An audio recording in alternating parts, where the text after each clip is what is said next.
সদকা করলে নাকি বিপদ দূর হয় কিভাবে? জি, হাদিস শরীফে আসছে সদকা। সদকা মানে কিন্তু মানত না, আমরা আবার বুঝি না। আমরা সদকা বলতে মানত বুঝি।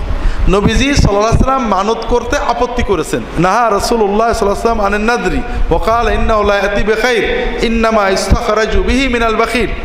রাসূলুল্লাহ বলেছেন মানত করবা না, মানত দিয়ে কাম হয় না। কৃপণদের আল্লাহ পয়সা বের করে মানত দিয়ে।